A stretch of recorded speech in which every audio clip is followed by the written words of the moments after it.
Good morning, children. This is your EVS class, and today we are going to do the exercise of the chapter number 10, Home Sweet Home. We have finished this chapter, and I have explained you all the topics. If you have still not understood any of the topic, please ask me. Now we will complete exercise A, exercise B, and exercise C in book, and exercise D and E in EVS copy. That I will give you the notes and a snapshot of the notes that you will copy. Now I will start with exercise A. Fill in the blanks using correct options. Now kacha house, first one is kacha house are generally found in dash. Now you have already learned that where are the kacha houses are found. What are kacha house? Kacha house are made from mud, wood, straws, like this. Okay, so they are found in villages. So option B is correct, villages. Now second question, a floating house is also called a dash. So floating house, float कहाँ पर करेगा बेटा? Float means तैरना. Floating का मतलब होगा यानी वो पानी में तैर रहा है. तो पानी में क्या बोट चलती है, तो that type of house is called house boats. Okay, so option C is correct, house boat. Now we come to third question. cows and buffaloes live in a dash. Now we are talking about cows and buffaloes, not horse. ठीक है, cause और buffalo के बारे में बात कर रहे हैं, हॉर्सेस के बारे में नहीं. So cows and buffaloes live in shed, और हॉर्सेस कहाँ रहते हैं? स्टेबल में. ठीक है, आपके पास ऑप्शन ए जो है वो सही है, shed. So cows and buffaloes live in a shed. अच्छा, स्टेबल में कौन रहता है? हॉर्स.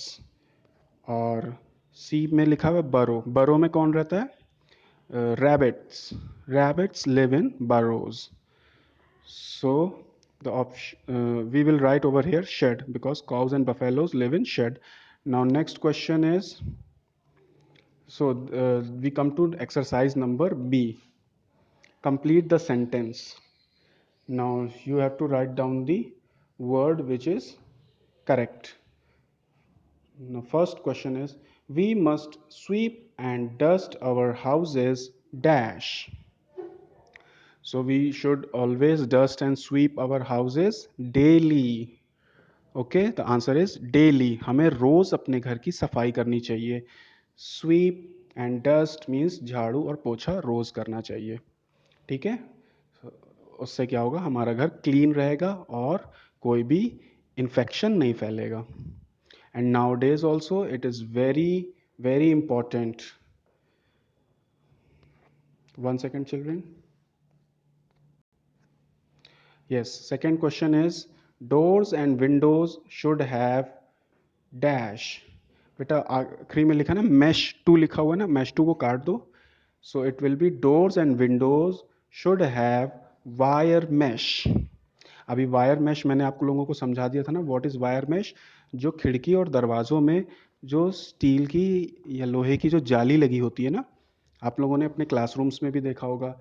वो जाली लगी होती है, वो इसलिए लगी होती है ताकि ताकि बाहर से कोई भी पेस्ट्स अंदर ना आ सकें, लाइक कॉकरोचेस, लिजर्ड्स, फ्लाइज.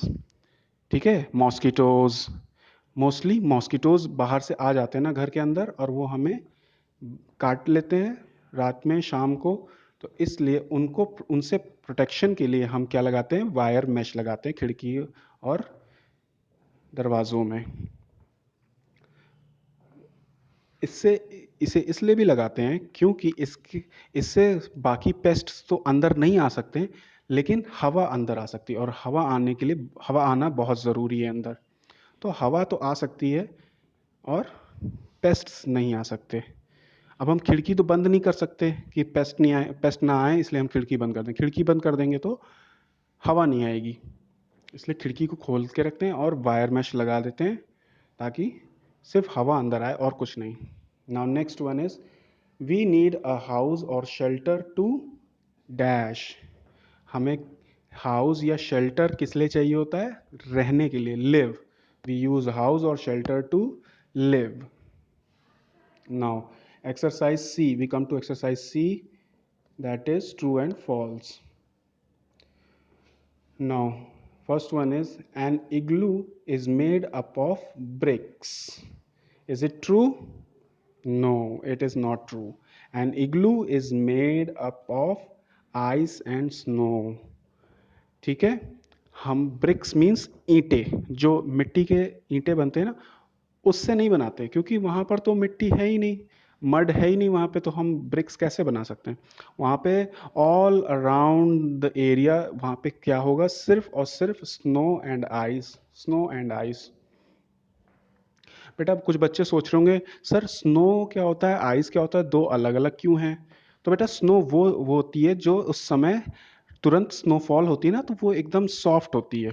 ठीक है, सॉफ्ट सॉफ्ट होती है, एकदम कॉटन रुई की तरह होती है, और वो आपको आसमान से नीचे गिरती है स्नोफॉल के टाइम। जैसे बारिश होती है, पानी गिरता है, वैसे ही वो ऐसी जगह पर बारिश जहाँ बहुत ज़्यादा ठंडा एटमॉस्फेयर हो, तो वहाँ पे जब बारिश होती है तो वो स्नो के फॉर्म में चेंज हो जाती है। ये चीज़ मैंने आपको वाटर साइकिल में भी बताया था।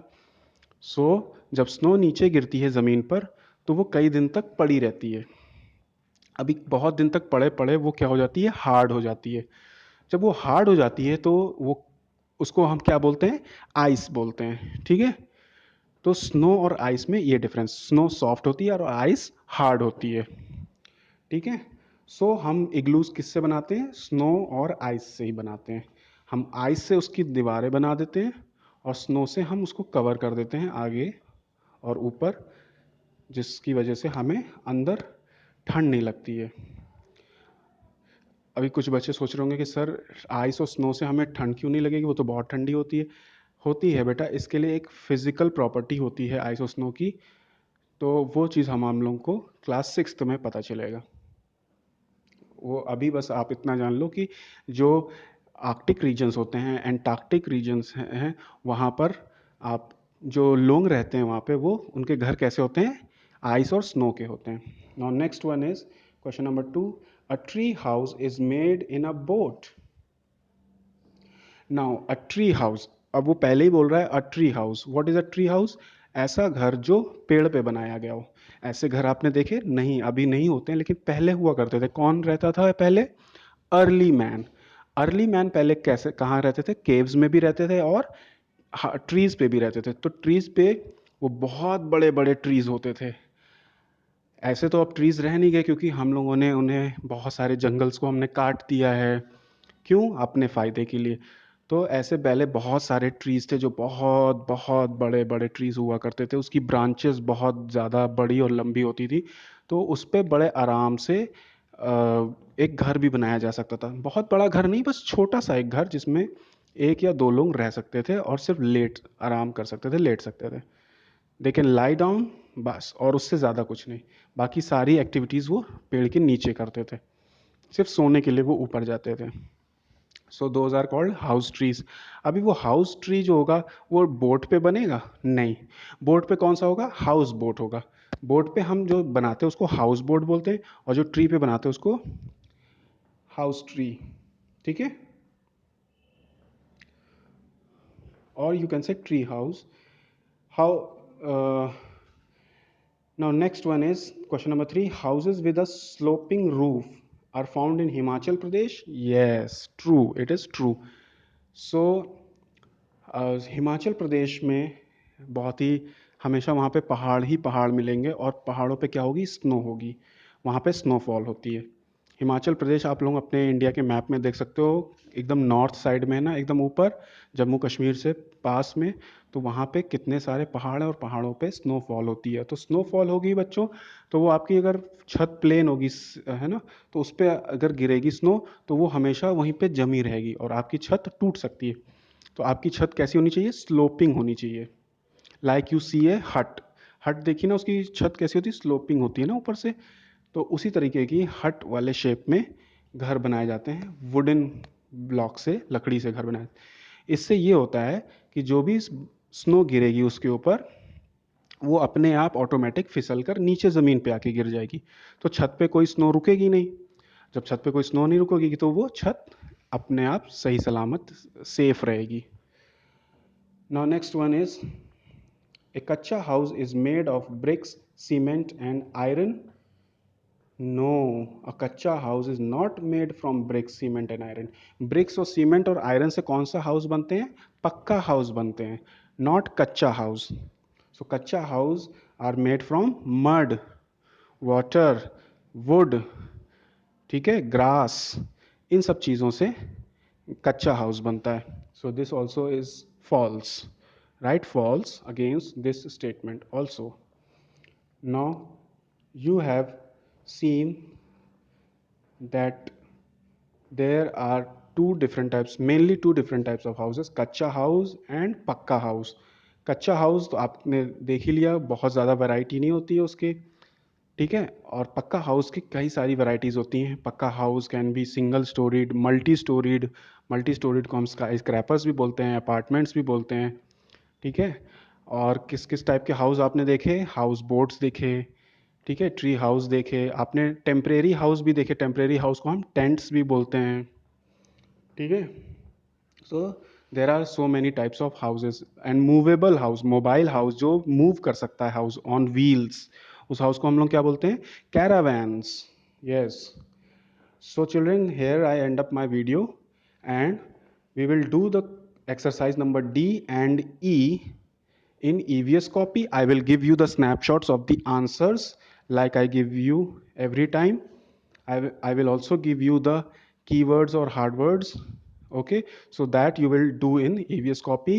I hope that each and every child has made that diagram of kacha house and pakka house in your EVS copies. Now, those who have not made, please make sure that you complete it by today itself. And in my next class, I will see the work done in your EVS copy of exercise D and E. Thank you, children.